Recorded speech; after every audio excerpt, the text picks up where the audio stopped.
अग्नि में तपते तपते अग्नि रूप हो जाए, उसका काम भी आग का हो, किंतु कुछ देर के बाद ठंडा होने पर लोहा ही कहा जाएगा। इसी प्रकार चिदानंद रूप नर रूप में होने के कारण वह जो कुछ भी हो किंतु फिर नर रूप ही है। जैसे लोहा लोहा ही है। त्रिशूल और फाल के लोहे को अग्नि में देने से दोनों के दो आकार होते हैं, दोनों लाल हो जाते हैं, अग्नि के समान हो जाते हैं, किंतु वे लोहा हैं। अग्नि गर्मी का उस प्रकार का कोई रूप नहीं है। उसी तरह नर रूप में चिदानंद रूप नराकृतवत, परंतु उसका भी निराकार सा आकार नहीं। श्री सतगुरु महाराज की जय। राम का स्वरूप अर्थात आत्मभाव रूप, उनका चिदानंदमय रूप और उनका नर रूप, इन तीन प्रकारों में राम को जानना चाहिए। मेरे बोध में स्वरूप व आत्मभाव में वह अनादि अनंत असीम अपरिमित ध्रुव और अव्यक्त है।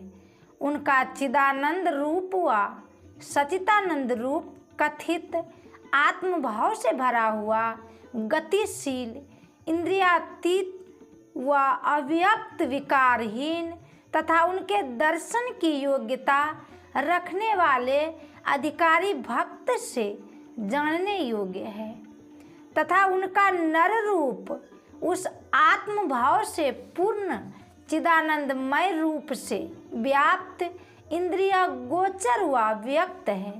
सचितानंद रूप परा प्रकृतिमय है और नर रूप अपरा प्रकृतिमय है। ये दोनों रूप अप्राकृतिक नहीं है। अवश्य ही परा प्राकृतिकमय रूप का पद अपरा प्राकृतिकमय रूप से उच्च है और आत्म भाव में ही राम अप्राकृतिक भाव में है। चिदानंदमय देह कभी नर शरीर नहीं हो सकता। लोहा अग्नि में तपते तपते अग्नि रूप हो जाए, उसका काम भी आग का हो, किंतु कुछ देर के बाद ठंडा होने पर लोहा ही कहा जाएगा। इसी प्रकार चिदानंद रूप नर रूप में होने के कारण वह जो कुछ भी हो किंतु फिर नर रूप ही है। जैसे लोहा लोहा ही है। त्रिशूल और फाल के लोहे को अग्नि में देने से दोनों के दो आकार होते हैं, दोनों लाल हो जाते हैं, अग्नि के समान हो जाते हैं, किंतु वे लोहा हैं। अग्नि गर्मी का उस प्रकार का कोई रूप नहीं है। उसी तरह नर रूप में चिदानंद रूप नराकृतवत, परंतु उसका भी निराकार सा आकार नहीं। लोग कहते हैं सूर्य अग्नि का गोला है और वह ठंडा होते होते ठंडा हो जाएगा। हवा और अग्नि जिस जिस रूप में होती है वे उस रूप में कहलाती है और उसके बाहर भी है। उसी तरह परमात्मा का चिदानंदमय रूप सबके बाहर और सबके भीतर भी है। परमात्मा के इसी चिदानंदमय रूप के दर्शन से उपनिषद के इस वाक्य में कथित फल भक्त होता है, अर्थात उस परे से परे ब्रह्म को देख लेने पर हृदय की ग्रंथि टूट जाती है, सभी संशय छिन्न हो जाते हैं और सभी कर्म नष्ट हो जाते हैं। कितना ही कोई चमत्कार दिखावे, कितना ही कोई वाक्य जाल रच दे, किंतु मैं नहीं मान सकता कि कोई भी इंद्रिया गव्य रूप चितानंदमय हो सकता है। सुग्रीव और श्री राम जी ने अग्नि की साक्षी देकर आपस में मित्रता की। श्री सीता जी की खोज करने के लिए सुग्रीव राज मद में डूब गया और लक्ष्मण जी जब वहां डराने धमकाने के लिए गए तो सुग्रीव आकर कहने लगा, माया ससुर नर मुनि स्वामी, मैं पामर पशु कपि अति कामी। गोस्वामी तुलसीदास जी ने इतना ही नहीं लिखा और वाल्मीकि रामायण के शब्दों में इसका चित्र खींचा हुआ है। चिदानंद रूप का दर्शन हो गया और अतिकामी बना ही रहा। यदि कहो कि उसका हृदय दुरुस्त नहीं था तो दर्शन कैसे हुआ? यदि हृदय दुरुस्त नहीं था तो चिदानंदमय रूप के दर्शन से ठीक हो जाना चाहिए था। कबीर साहब की ही भांति सत्य कहना पसंद करता हूँ, जिस सत्य के लिए कबीर साहब ने कहा कि सच कहो तो कोई न माने, झूठ कहा नहीं जाई हो। परमात्मा स्वरूप को लोग 3 सत्ताओं में विभक्त करके वर्णन करते हैं। पारमार्थिक, व्यवहारिक और प्रतिभाभाषिक। परमार्थिक सत्ता सबसे उच्च है। यह न जड़ है न चेतन है, जड़ चेतन से परे है। यह सच्चिदानंद से भी परे है। व्यवहारिकता सत्ता सच्चिदानंद पद है, उसको सत्यलोक कहते हैं। प्रतिभाषिक सत्ता को ब्रह्म कहा गया है। यथा रजत चीप महाभास, जिमी यथा भानु कर बारी, यद्यपि मृषाति कालसो, ब्रह्म न सकई को उतारी। ऐसे ही जग हरि आश्रित रही, यद्यपि असत्य देत दुख आई। पारमार्थिक सत्ता का संतवाणी में ऐसा भी वर्णन किया गया है। तापर अहकलोक है भाई, पुरुष अनामी जाता रहाई। जो पहुँचे जानेगा वही। यहाँ तक आपको पहुँचना चाहिए। यहाँ तक आपको कैसे पहुँचना चाहिए, इसी का पता कबीर साहब के इस पद में कहा गया है। गगन की ओट निशाना है, गगन की ओट निशाना है। दाहिने सूर्य चंद्रमा बाएं, तिनके बीच छिपाना है। तन की कमान सूरत का रौदा, शब्द बान लेताना है, शब्द बान लेताना है। मारत बान विदाता नहीं तन, सतगुरु का परवाना है। मौर्या बान धाव नहीं तन में, जिन लागा तिन जाना है। कहे कबीर सुनो भाई साधु, जिन जाना तिन माना है। चंद्र और सूर्य के बीच में चंद्र बाएं, सूर्य दाएं, इंगला बाया, पिंगला दाहिना, दोनों के बीच में निशाना आकाश की ओट में छिपा है। अंधकारमय आकाश पर्दा है। धूम धूलि से आच्छादित आकाश पर्दामय है। आकाश स्वच्छ हो और दृष्टि शक्ति अच्छी हो तो दूर तक देख सकते हैं। आप किसी मैदान में खड़े हो जाए तो आकाश पृथ्वी से मिला हुआ देखते हैं, जिसको क्षितिज कहते हैं। एक परिधि जैसा मालूम होता है, इससे विशेष आपकी दृष्टि नहीं जाती। यदि उस परिधि के नज़दीक जाकर देखिए तो फिर दूसरी परिधि दिखाई देगी। हाँ, तो आपका निशाना गगन की ओट में छिपा है। यह बाहर में निशाना नहीं है, नहीं हो सकता। अंदर में निशाना करना है। महर्षि रमन की वैष्णवी मुद्रा थी, शिव जी की संभावी मुद्रा और भगवान विष्णु की वैष्णवी मुद्रा। इस क्रिया को कैसे किया जाए तो कहा गया है कि तन की कमान सूरत को रोदा, शब्द बान लेता ना है। याद रहे कि तीर तो लिया और निशाना ठीक नहीं है, तब वह छिद नहीं हो सकता। शब्द भेदी बाण वाले को बुद्धि रूपी दृष्टि होती है, यह किसी किसी को होती है। पृथ्वीराज को यह बुद्धि रूपी दृष्टि थी, वह शब्द भेदी बाण चलाना जानते थे। शरीर का धनुष और सूरत की डोरी बनाइए, धनुष के ऊपर बराबर डोरी चढ़ी नहीं रहती है, आवश्यकता होने पर धनुष पर डोरी चढ़ाई जाती है। धनुष के एक छोर पर सूरत की डोरी लगी है, जिसके दूसरे छोर पर भी डोरी चढ़ानी है। धनुष पर से डोरी उतरी हुई है तो उससे क्या लाभ। भगवान बुद्ध को 6 वर्षों की तपस्या करने पर उसको यह ज्ञात हुआ कि जिस सत्य ज्ञान की खोज में मैं चला था वह नहीं मिला। भगवान बुद्ध सोच रहे थे कि जिसके लिए राजपाट छोड़कर चला वह नहीं मिला, और अब वहाँ जाने पर राजपाट चला भी नहीं सकूँगा, मैं करूँ तो क्या करूँ। इसी विचार में वे बैठे थे। बैठे बैठे उनको नींद आई और देखा कि इंद्र एक तारा लिए आए, उससे 3 तार थे। एक तार बहुत ढीला रहने के कारण उससे जो आवाज़ निकलती थी वह अच्छी नहीं लगती थी।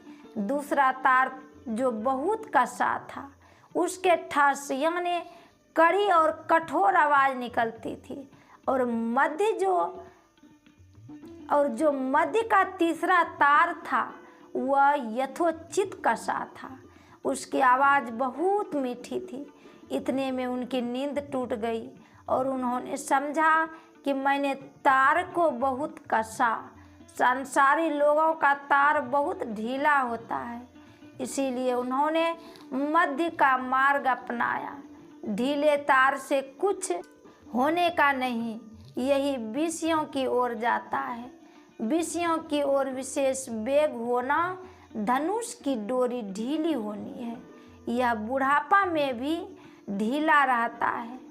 महात्मा गांधी ने कहा कि उपवासी होने से विषय मंद पड़ता है, किंतु विषय रस की स्मृति रह जाती है, वह तो परमात्मा साक्षात्कार करने पर भी छूट सकती है।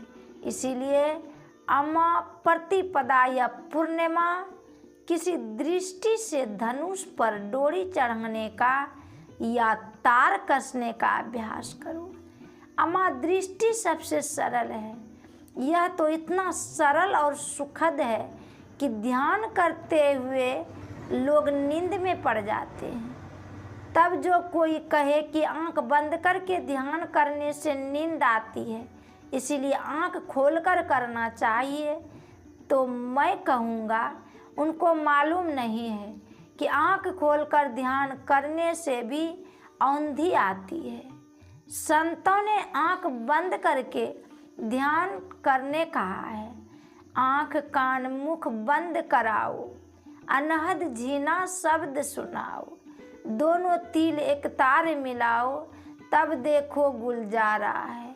औंधी लगती है तो संभल संभल कर ध्यान करो। खाने पीने का संयम करो, विशेष खाने से नींद आएगी, भजन नहीं बनेगा। नाक तलक पूरन करे, कौन कहे प्रसाद, संयम से खाना चाहिए, इससे भजन ही नहीं होता, शरीर भी स्वस्थ रहता है। और शब्द अभ्यास करे और शरीर के अंदर ही अंदर बिगड़ जाए, यह सतगुरु का परवाना है। मारियो बाण घाव नहीं तन में, जिन लागा तिन जाना है। कहे कबीर सुनो भाई साधु, जिन जाना तिन माना है। चुंबक सत शब्द है भाई, चुंबक शब्द लोक ले जाई, ले ही निकारी होखे नहीं पीरा, सत शब्द जो बसे शरीरा। संत दरिया साहब बिहारी दूसरे शब्दों में आप लोगों ने सुना। जब से अनहद घोर सुनी, इंद्र थकित गलत मन हुआ, आशा सकल भुनी, घूमत नैन शिथिल भई काया, अमल जो सूरत सनी, रोम रोम आनंद उपज करी, आलस सहज बनी। मत बारे ज्यों शब्द समाये, अंतर भीज कनी।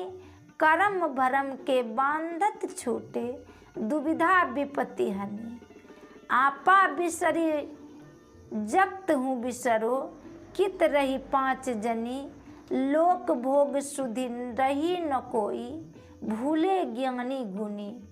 हो तहलीन चरण ही दासा, कहे सुखदेव मुनि। ऐसा ध्यान भाग हूँ पहिए, चढ़ी रहे शिखर अनी। मन नादानुसंधान के अभ्यास से काबू में आ जाता है। इसके लिए नाद बिंदु उपनिषद में बहुत उपमाएं हैं। घूमत नयन अंधकार से प्रकाश में, बाहर से भीतर में, भूले ज्ञानी गुनी मौलाना रूम शब्द तबरेज के यहाँ आए गए और उसका हाथ चूमा। इस पर शम्स से तबरेज ने उसे एक थप्पड़ लगाया। मौलाना रूम ने पूछा, हजरत मुझसे क्या खता हुई? उन्होंने कहा, तेरे से बदबू आती है। मौलाना ने पूछा, वह कैसी बदबू है? उन्होंने कहा, इल्यमिनत विद्वता की बदबू है। पुनः मौलाना ने पूछा, क्या करूं?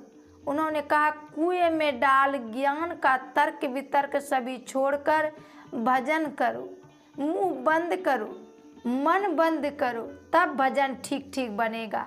भजन करने का है, कहने सुनने का नहीं। वही मुख से मुड़ना है। अंतर्मुख होने से स्थूल इंद्रियों का संग छूटता है। जागृत से स्वप्न में जाने पर सभी बाहर की इंद्रियां निश्चेष्ट हो जाती है। जागने पर कहते हैं कि अच्छी तरह सोया। यह अनुभव करने वाला कौन है?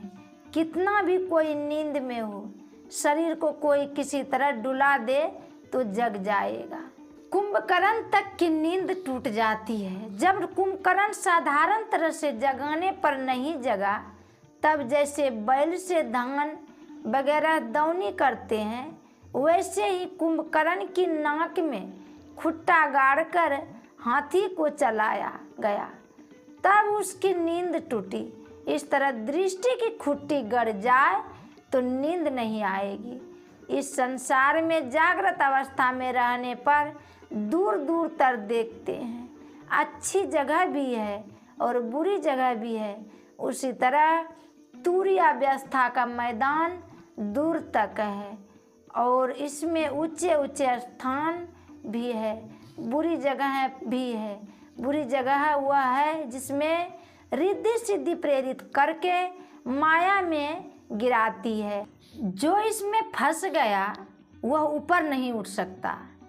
इसी को कबीर साहब ने कहा, गंग जमुन के रेत पर माली बाग लगाया हो, कच्ची कली एक तोड़ी के मलिया पछताया हो। गंग जमुन इंगला पिंगला है, बाग लगाना सूरत जमाना है और कच्ची कली तोड़नी कुछ अभ्यास करके जो अपरिपक्व बल हुआ उसको खर्च कर देना है। तुरीयावस्था के आरंभ से ही कच्ची कली है। ध्यान से उर्गति होती है। किसी भी पदार्थ को, चाहे वह कठिन हो, तरल हो, वाष्पीय हो, उसको समेटने से उर्गति होती है। मन इत्थर से भी सूक्ष्म है। जो जितना सूक्ष्म होता है, सिमटाव होने पर उसकी उतनी ही विशेष उर्गति होती है। तुरीयावस्था में आधा मंजिल कोई पार कर जाए, यानी त्रिकुटी पहुंच जाए। त्रिकुटी उसको कहते हैं जहाँ से प्रकृति के तीनों गुणों का कार्य आरंभ होता है। यह अंदर की है, बाहर के भावों के बीच की त्रिकुटी नहीं। यहाँ जो पहुँचता है वह बहुत पवित्र होता है। जब साम्यावस्था धारिणी मूल प्रकृति को पार करता है, वह बिल्कुल पवित्र हो जाता है। यहाँ अहम ब्रह्मास्मि रहता है। यह तुरीयावस्था है। पहले ही मंजिल में यदि कोई कुछ करके दिखलाने लगे, कुछ लेने लगे तो उसको उर्गगति कहाँ से हो सकती है। इसीलिए भगवान बुद्ध ने अपने शिष्य को फटकारा था। कहानी है कि किसी आदमी को सोने का एक कटोरा मिला। उसने उस कटोरे को एक बांस गाड़ कर उसकी फुगनी पर बांध दिया और कहा कि जो कोई अपना हाथ बढ़ाकर उस कटोरे को ले लेगा वह कटोरा उसी का हो जाएगा। उस रास्ते से भगवान बुद्ध के एक शिष्य जा रहे थे। उसको यह बात मालूम हुई। उन्होंने अपने योग बल से हाथ बढ़ाकर उस कटोरे को ले लिया। जब यह बात भगवान बुद्ध को मालूम हुई तो उन्होंने अपने शिष्य को बहुत फटकारा और उस कटोरे को चूर चूर करके फेंक दिया। ऐसी ही बातें तुलसी साहब के लिए भी है कि उसने शिष्य को गिरधारी साहब ने किसी कारणवश लोगों पर अपनी सिद्धि शक्ति का प्रयोग किया था और जब तुलसी साहब को यह बात मालूम हुई तो उन्होंने अपने शिष्य गिरधारी साहब को बहुत फटकारा और कहा, साधु संत दूसरों की रक्षा करने के लिए होते हैं कि सिर फोड़ने के लिए। आज से तुम कभी मेरे सामने मत आना। तब से वे जीवन पर्यंत उसके सामने नहीं गए। यह इसीलिए कि तुम अंधकार में नहीं फंसो। बाहर बाहर चलने में जो पदार्थ मिलना चाहिए वह नहीं मिलता, इसीलिए अपने अंदर चलो। अंदर में चलने से सिमटाव होगा, सिमटाव से उर्गति होगी। किंतु बिना विचारे तो संसार ही महारमणीय मालूम होता है। अनविचार रमणीय महासंसार भयंकर भारी। ध्यानाभ्यास में साधक तुर्य व्यवस्था के आरंभ में रिद्धि सिद्धि में फंसता है। संत लोग इससे हटाते हैं, उसको अंदर में मदद मिलती है। दृष्टि स्थिर होने पर ब्रह्म ज्योति देखने में आती है। देखे आँखी को नुमते फिरे ना, वह परमात्मा के तरह तरह के प्रकाशों को पाता है, देखता है। गीता में है कि भगवान ने अर्जुन को विराट रूप दिखलाया। उसमें इतना प्रकाश था कि करोड़ों सूर्य का प्रकाश उसका मुकाबला नहीं कर सकता था। उस प्रकाश को उस रूप से हटा दीजिए तो क्या सुंदरता रह जाती है। बिना तेज के रूप सुंदर नहीं दिखता। जिमि बिनु तेज न रूप गोसाई, असल तेज ही वह पदार्थ है जो अपनी ओर वह रूप की ओर आकर्षित करता है। सभी जीवित चेहरे में प्रकाश रहता है, मृतक शरीर के चेहरे में वह सौंदर्य नहीं रहता। ब्रह्म तेज ही तेज है, किंतु बहुत लुभाने वाला है।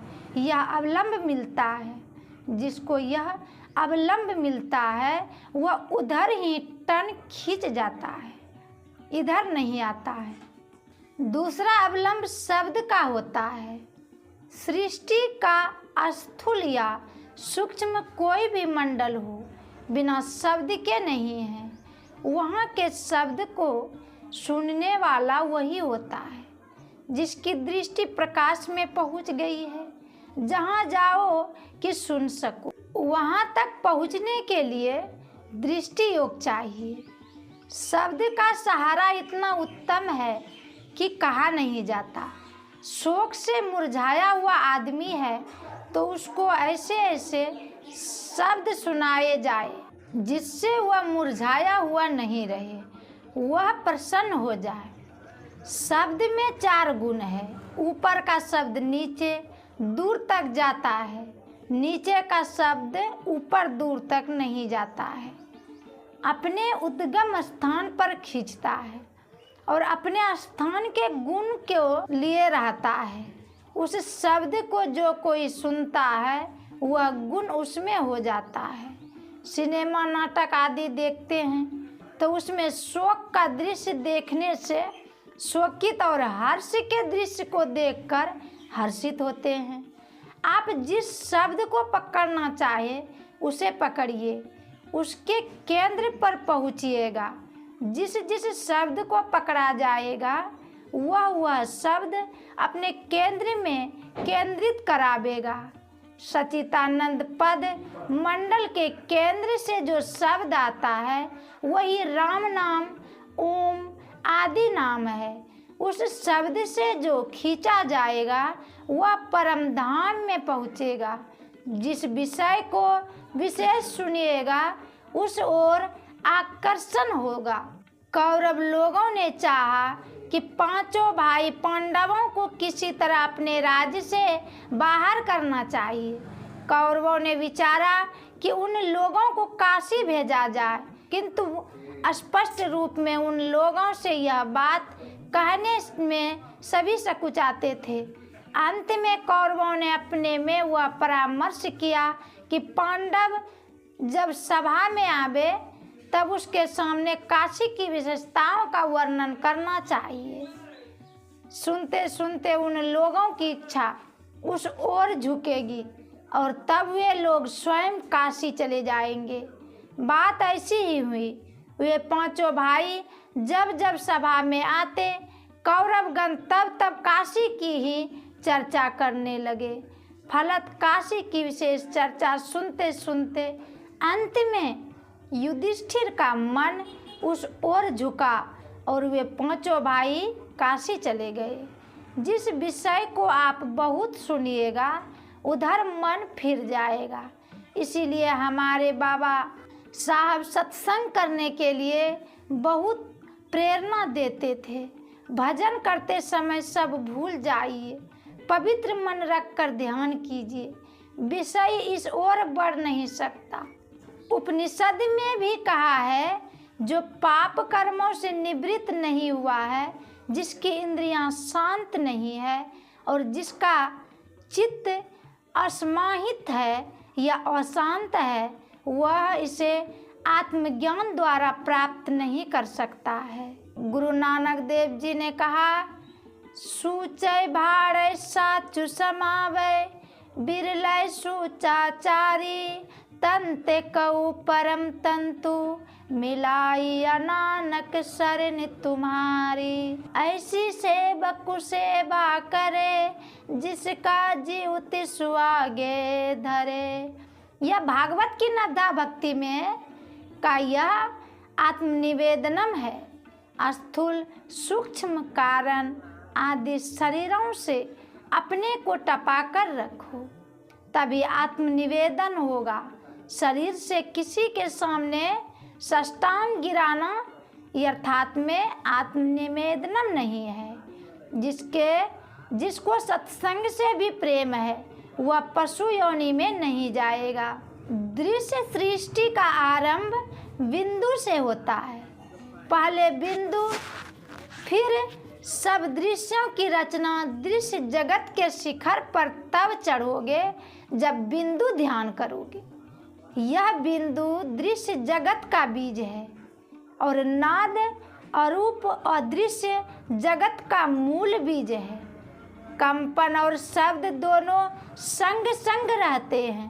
कंपन से या शब्द से जिससे कहिए उससे सृष्टि हुई। यह शब्द ईश्वर का है। शब्द बाइबिल में लिखा है, इसीलिए बाइबिल में लिखा है कि आदि में शब्द था और शब्द ईश्वर के संग था। संत लोग भी शब्द से सृष्टि का होना मानते हैं। नाद ध्यान से और दृश्य सृष्टि के शिखर पहुँचते हैं और परमात्मा को प्राप्त करते हैं। यही बिंदु और नाद की महिमा है। श्री सद्गुरु महाराज की जय।